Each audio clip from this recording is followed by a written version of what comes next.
Hello everyone, एक बार फिर से आप सभी का स्वागत है। ICD-10 मेंटल क्लासिफिकेशन जो डिसऑर्डर्स का है उसकी जो थर्ड पार्ट है उसमें आप सभी का एक बार से फिर से स्वागत है। आज के वीडियो में हम बात करेंगे कि ICD-10 की जो रिमेनिंग कैटेगरीज है, कुल ICD-10 में जो 11 कैटेगरीज होती है, उन 11 कैटेगरीज में जो रेस्ट बची जो बाकी की कैटेगरीज हैं जो पार्ट फर्स्ट और पार्ट सेकंड में पूरी नहीं हो पाई थी, उन कैटेगरीज के बारे में आज हम जानकारी प्राप्त करेंगे। तो अंत तक आप वीडियो में मेरे साथ बने रहिए। चैनल को सब्सक्राइब नहीं किया, सब्सक्राइब करने के साथ साथ नोटिफिकेशन बेल को दबाकर ऑल पर क्लिक कीजिए, क्योंकि ऐसे हेल्पफुल कंटेंट मैं आपके लिए बनाता रहता हूं। तो शुरू करते हैं आज का ये वीडियो। मेंटल डिसऑर्डर्स का जो क्लासिफिकेशन है ICD-10, उसके पार्ट फर्स्ट और पार्ट सेकंड में हम अब तक रिमेनिंग कैटेगरीज पढ़ चुके हैं। उसके आगे की जो कैटेगरीज है वो आज हम स्टार्ट करते हैं। जो नए व्यूअर्स हैं जिन्होंने प्रीवियस वीडियो पार्ट फर्स्ट और पार्ट सेकंड नहीं देखा है, वो आई बटन में जाके वो वीडियो देख सकते हैं, या चैनल के डिस्क्रिप्शन में जो मेंटल हेल्थ नर्सिंग की जो साइकेट्री की जो प्लेलिस्ट बनी, उस प्लेलिस्ट में जाके आप अन्य जो वीडियो साइकेट्री वो भी देख सकते हैं। तो जो छठी कैटेगरी वह है F50 से F59। इसमें क्या क्या आएगा? Behavioural syndromes associated with physiological disturbances and physical factors. Physiological disturbance, शारीरिक जो प्रॉब्लम्स है और जो फिजिकल फैक्टर्स है उनके कारण से जो बिहेवियर में जो अबनॉर्मलिटीज आती है वो कैटेगरी नंबर 6 में आती है, जो F50 से F59 में होती है। अब इसकी सब कैटेगरीज, 3 सब कैटेगरीज है। नंबर 1 है F50, इसमें आता है ईटिंग डिसऑर्डर्स।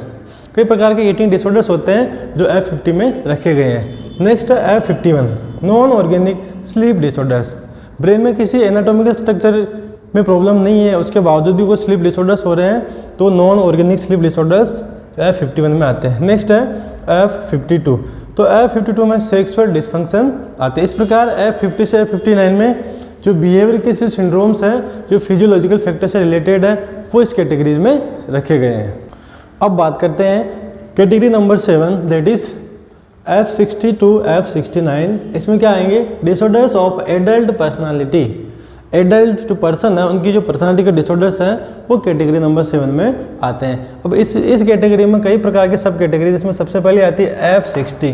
तो F60 में क्या क्या आएंगे? Specific personality disorder.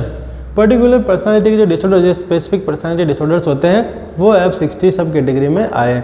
अब इस F60 में 7 और सब डिविजन्स है। तो इसमें सबसे पहला आता है F60.0, जिसमें आता है पैरानॉइड पर्सनालिटी डिसऑर्डर्स, जिनमें डेल्यूजनल ज़्यादा पाया जाता है, वो पैरानॉइड पर्सनालिटी के व्यक्ति इसमें आते हैं। दूसरा है F61, इसमें आएंगे स्किज़ोइड पर्सनालिटी डिसऑर्डर। F60.2 में आएंगे डिससोशियल पर्सनालिटी डिसऑर्डर। F60.3 में आते हैं emotionally unstable personality disorders.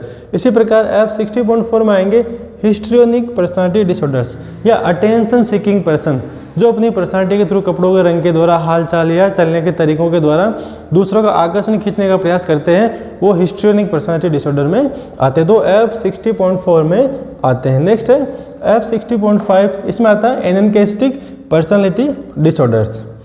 F60.6 में आते हैं एंजियस पर्सनालिटी डिसऑर्डर्स। और लास्ट जो सब कैटेगरी F60 की वह F60.7, इसमें डिपेंडेंट पर्सनालिटी डिसऑर्डर। इस प्रकार जो 7वीं कैटेगरी है उसकी जो पहली सब कैटेगरी F60 है उसमें स्पेसिफिक पर्सनालिटी डिसऑर्डर्स आते हैं, जिसमें ये 7 सब कैटेगरी वाले पर्सनालिटी डिसऑर्डर्स अलग अलग प्रकार से इसमें रखे गए हैं।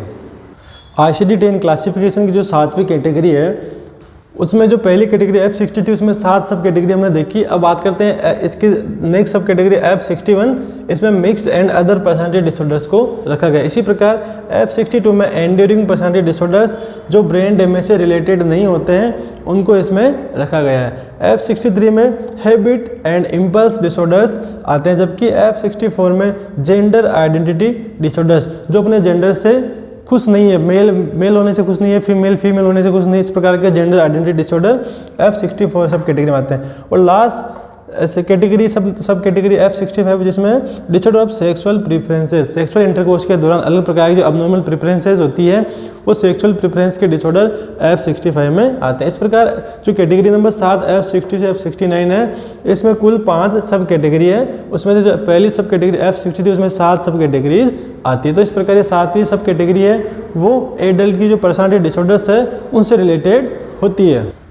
अब बात करते हैं हम 8वीं कैटेगरी जो है F70 से F79 इसमें मेंटल रिटार्डेशन को रखा गया। इंपॉर्टेंट क्वेश्चन हो सकता है कि मेंटल रिटार्डेशन कौन सी कैटेगरी में आती है, तो कैटेगरी 8वीं जिसकी रेंज क्या है F70 से F79। तो इसमें सबसे पहले सब कैटेगरी F70 में माइल्ड मेंटल रिटार्डेशन आती है, इसी प्रकार F70 में मॉडरेट मेंटल रिटार्डेशन आती है, F72 में सीवियर मेंटल रिटार्डेशन आती है और F73 में प्रोफाउंड मेंटल रिटार्डेशन आती है। इस प्रकार F70 से 79 में 4 ही सब कैटेगरीज है। इसमें 70 में माइल्ड, 71 में मॉडरेट, 72 में सीवियर और 73 में प्रोफाउंड मेंटल रिटार्डेशन आती है। इस प्रकार कैटेगरी नंबर 8 जिसकी रेंज F70 से 79 है वह मेंटल रिटार्डेशन से रिलेटेड है, मीन्स मेंटल रिटार्डेशन इस कैटेगरी में क्लासिफाइड की गई है। अब जानते हैं 9th category that is F80 से F89। इसमें क्या क्या आएंगे, डिसऑर्डर्स ऑफ साइकोलॉजिकल डेवलपमेंट। हमारे साइकोलॉजिकल डेवलपमेंट से रिलेटेड जो भी मेंटल डिसऑर्डर्स होते हैं वो F80 से 89 में आते हैं। इसमें कुल 4 सब कैटेगरीज है। नंबर 1 है F80 specific developmental disorder of speech and language. Speech और लैंग्वेज से रिलेटेड जो डेवलपमेंटल डिसऑर्डर्स होते हैं वो F80 में आते हैं। F81 में specific developmental disorder of scholastic skill. School में जो स्किल स्टूडेंट जनरली जिस एज में सीख पाता है उससे रिलेटेड जो अबनॉर्मलिटी होती है वो इसमें आती है। नेक्स्ट है F82, इसमें specific developmental disorder of motor function. जो फाइन और ग्रोस मोटार मूवमेंट होती है हमारी, उस मूवमेंट से रिलेटेड डिसऑर्डर्स आते हैं। F83 में मिक्स्ड स्पेसिफिक डेवलपमेंटल डिसऑर्डर, जिसमें सभी प्रकार के डेवलपमेंटल डिसऑर्डर मिक्स रूप से देखे जाते हैं, वो इस F83 में आते हैं। नेक्स्ट है परवेजिव डेवलपमेंटल डिसऑर्डर। आखिरी सब कैटेगरीज है 9th नंबर की, वह है F84। इसमें परवेजिव डेवलपमेंटल डिसऑर्डर्स होते हैं। परवेजिव मेंटल डिसऑर्डर्स वो डिसऑर्डर्स होते हैं जिसमें किसी बच्चे में जो सोशल स्किल्स है वो बहुत डिले से आती है। तो इस प्रकार परवेजिव मेंटल डिसऑर्डर में व्यापक रूप से पर्सन में अबनॉर्मलिटी होती है जिसमें सोशल स्किल बहुत पुअर होती है, बहुत डिले आती है। तो F80 से F89 कैटेगरी 9 नंबर है, वो साइकोलॉजिकल डेवलपमेंटल डिसऑर्डर से रिलेटेड है। तो इस प्रकार हम कह सकते हैं कि जितने भी डेवलपमेंटल के डिसऑर्डर्स होंगे वो कैटेगरी F80 से F89 में रखे गए हैं। अब आगे बढ़ते हैं 10वीं कैटेगरी की ओर, जो है F90 से F98। इसमें behavioural and emotional disorders occurs in childhood and adolescence. Childhood में और एडोलसेंस एज में जो भी बिहेवियर के डिसऑर्डर्स होते हैं, इमोशन से रिलेटेड डिसऑर्डर्स होते हैं, वो F90 से F98 में आते हैं। तो पहली सब कैटेगरी है F90, इसमें हाइपर काइनेटिक डिसऑर्डर्स आते हैं। F91 में कंडक्ट डिसऑर्डर्स आते हैं। F93 में इमोशनल डिसऑर्डर्स इन चाइल्डहुड, बच्चों में होने वाले इमोशनल डिसऑर्डर्स आते हैं। F94 में डिसऑर्डर्स ऑफ सोशल फंक्शन। 95 में टिक डिसऑर्डर। टिक्स मीन्स क्या होता है, अपन बार बार आंखें टिमटिमाते हैं, कोई बार बार गरारे अपन करते हैं, इस प्रकार रिपीटेटिव जो मूवमेंट्स होती है अनवांटेड, वो टिक्स डिसऑर्डर में आती है। और लास्ट है F98, इसमें अदर बिहेवियर और इमोशनल डिसऑर्डर्स आते हैं। तो हम कह सकते हैं कि F90 से F98 कैटेगरी में बच्चों में या एडोलसेंस में होने वाले बिहेवियर और इमोशन के डिसऑर्डर्स आते हैं, जिनकी अलग अलग सब कैटेगरीज इस प्रकार रखी गई। तो 10वीं जो कैटेगरीज है वो चाइल्ड और एडोलसेंस में होने वाले बिहेवियर प्रॉब्लम से रिलेटेड होती है। ICD-10 क्लासिफिकेशन की आखिरी और अंतिम कैटेगरी है वह है 11th category that is F99। इसमें अनस्पेसिफाइड मेंटल डिसऑर्डर्स रखे गए। ऐसे मेंटल डिसऑर्डर्स जो किसी कैटेगरी में स्पेसिफाइड नहीं किए गए, बच्चे जो शेष मेंटल डिसऑर्डर्स होते हैं वो अनस्पेसिफाइड मेंटल डिसऑर्डर्स में आते हैं। तो इस प्रकार ICD-10 क्लासिफिकेशन में कुल 11 कैटेगरीज होती है। उन कैटेगरी में अलग अलग मेंटल डिसऑर्डर्स को क्लासिफाइड किया गया। उनमें सब कैटेगरीज होती है जिसमें पर्टिकुलर डिजीज कंडीशन को रखा गया है। तो अब हम बात करते हैं कि ICD-10 क्लासिफिकेशन से कुछ इंपॉर्टेंट क्वेश्चंस क्या क्या हो सकते हैं जो एग्जामिनेशन में आ सकते हैं और हमारे माइंड में होनी चाहिए। उसमें सबसे पहले आ सकता है कि ICD-10 क्लासिफिकेशन किसने दिया था, ICD-10 क्लासिफिकेशन में कितने टोटल चैप्टर्स है और कौन से चैप्टर्स में मेंटल डिसऑर्डर्स रखा गया, कुल कैटेगरीज कौन कौन सी है और ICD-10 क्लासिफिकेशन कब दिया गया। इसके अलावा कुछ इंपॉर्टेंट डिजीज है कि सिजोफ्रेनिया कौन सी कैटेगरीज में आता है, मेनिया और डिप्रेशन किस में आते हैं और मेंटल रिटार्डेशन किस में आते हैं। तो हम एक एक करके इनके जवाब जानते हैं। तो सबसे पहले अपन बात करते हैं कि who gave ICD-10 classification of mental disorders. तो इसका सही जवाब क्या होगा, वर्ल्ड हेल्थ ऑर्गेनाइजेशन और WHO। अब बात करते हैं कि मेंटल डिसऑर्डर्स इस ICD-10 क्लासिफिकेशन के कौन से चैप्टर में रखा गया, जिससे जो कैटेगरी का नाम शुरू होता है। तो इसका सही आंसर क्या होगा, चैप्टर F। तो चैप्टर F में बहुत सारी कैटेगरीज F से शुरू इसलिए होती है क्योंकि चैप्टर F में ही मेंटल डिसऑर्डर्स को रखा गया। नेक्स्ट क्वेश्चन है कि ICD-10 classification of mental disorders कब दिया गया। तो इसका सही आंसर क्या होगा, 1992। 2।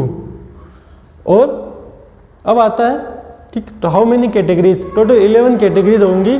तो इनके जवाब क्या होंगे कि टोटल 11 कैटेगरीज।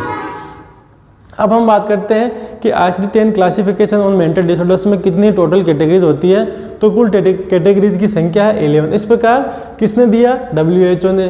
कौन से चैप्टर में मेंटल डिसऑर्डर्स आते हैं, F चैप्टर में। कब दिया गया, 1992 में। कितनी कैटेगरीज है टोटल, 11 कैटेगरीज।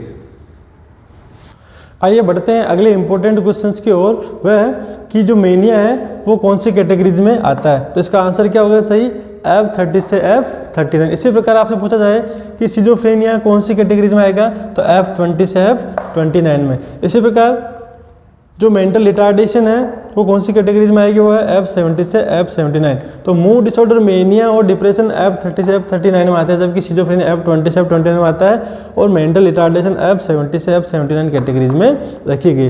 इसी प्रकार एक और क्वेश्चन हो सकता है कि ऑर्गेनिक मेंटल डिसऑर्डर्स कौन से कैटेगरीज में आते हैं, तो F00 से F09 जो कि पहली कैटेगरी है इसमें आते हैं। तो इस तरह से कुछ इंपॉर्टेंट क्वेश्चंस हो सकते हैं जो इस मेंटल रिटार्डेशन क्लासिफिकेशन से रिलेटेड हो सकते हैं। तो आई होप कि आपको अच्छे समझ में आ गया होगा। अगर आप प्रीवियस पार्ट 1 और पार्ट 2 आपने मिस कर दिया है तो आई बटन में जाके आप देख सकते हैं, या इस वीडियो का जो डिस्क्रिप्शन है उसमें जो मेंटल डिसऑर्डर्स या साइकेट्रिक की जो प्लेलिस्ट बनी है उसमें जाके भी देख सकते हैं। तो आज का वीडियो आपको कैसा लगा आप कमेंट बॉक्स में जरूर लिखिए। यदि इस वीडियो से रिलेटेड कोई डाउट है, कोई सवाल है तो कमेंट बॉक्स में आप जरूर पूछे।